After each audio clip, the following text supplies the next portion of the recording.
1200 kata skrip dalam bahasa Indonesia. Julia Lichacheva, seorang gadis muda, sedang membaca sebuah buku di sudut ruangan ketika tiba-tiba terdengar suara lantang dari samping yang membuatnya tersentak. "Thorfinn, kamu sedang merekam di sudut atau bagaimana?" tanya suara yang berasal dari seorang wanita paruhbaya yang mengenakan jas abu-abu dan syal bermotif bunga di kepalanya. Wajahnya terasa agak familiar bagi Julia, seolah-olah dia sudah pernah melihat wanita itu di suatu tempat. Wanita itu bertubuh bulat, dengan beberapa kerutan halus di sekitar mata abu-abunya yang tajam. Dengan suara lembut namun tegas, wanita itu mendekati Julia. Julia merasa heran bagaimana wanita itu bisa muncul tiba-tiba di tengah ladang yang luas, padahal sebelumnya tidak terlihat ada siapapun. Julia ingat bahwa dia berjalan sendirian dari halte bus, namun tiba-tiba wanita itu sudah berada di sampingnya, sedikit terengah-engah, seolah baru saja berlari atau berjalan dengan sangat cepat. "Apakah kamu benar-benar Donya?" pikir Julia dalam hati.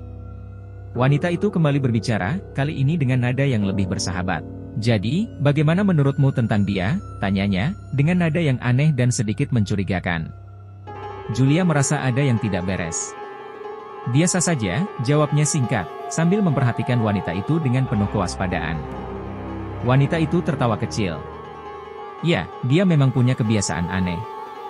Aku bahkan takut untuk merekam di sudut itu, siapa tahu apa yang terjadi," kata wanita itu sambil tertawa lebih keras. Julia hanya bisa terdiam, tidak tahu harus menanggapi bagaimana. Keputusan Julia untuk pindah dari asrama pabrik memang spontan. Awalnya, dia mengalami berbagai masalah dengan teman sekamarnya yang seringkali membuatnya merasa tidak nyaman. Namun, setelah menerima kiriman uang dari orang tuanya, Julia memutuskan untuk pindah. Dia berpikir, lebih baik tinggal di tempat yang lebih jauh dan naik bus ke tempat kerja daripada harus terus-menerus menghadapi konflik di asrama. Julia akhirnya menemukan sebuah kamar di rumah seorang wanita tua di pinggir desa, cukup jauh dari kota. Meski letaknya tidak strategis, terutama ketika musim hujan atau musim dingin tiba, Julia merasa lega karena tidak perlu lagi berbagi kamar dengan orang lain. Pemilik rumah itu juga tidak meminta bayaran yang tinggi untuk kamar tersebut. Sejak tinggal di rumah itu, Julia tidak menemukan hal yang aneh pada perilaku pemilik rumah. Wanita itu pendiam dan tidak banyak bicara, namun tidak pernah mencampuri urusan orang lain. Dia hanya memberitahu Julia bahwa kamar tersebut akan sedikit dingin di musim dingin, dan menyarankan agar Julia membeli selimut tebal jika berniat tinggal lebih lama. Namun, suatu malam, Julia mulai merasa ada yang aneh. Dia sering mendengar suara langkah kaki dari loteng, seolah-olah ada seseorang atau sesuatu yang tinggal di sana.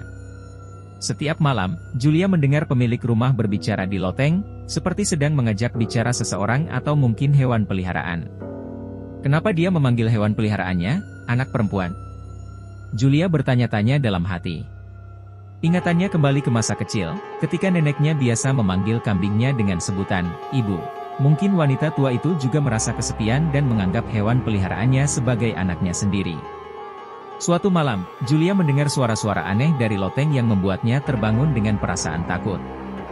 Dalam mimpinya, dia melihat pemilik rumah itu berdiri di atasnya dengan wajah yang serius, sambil memegang sebuah lampu minyak. Cahaya lampu yang redup membuat bayangan yang menyeramkan di wajah wanita tua itu. "Tidak apa-apa, sayang. Kita akan segera memberimu pakaian baru," kata wanita itu sambil mengangkat lampu lebih tinggi. Julia melihat sesuatu yang aneh di bayangan yang muncul di dinding, sebuah tangan kurus dengan jari-jari panjang dan tak berbentuk. Julia terbangun dengan nafas terengah-engah. Dia melihat sekeliling kamarnya, memastikan bahwa semua masih dalam keadaan normal. Namun, rasa takut masih menyelimuti dirinya. Julia berjalan ke dapur untuk mengambil segelas air.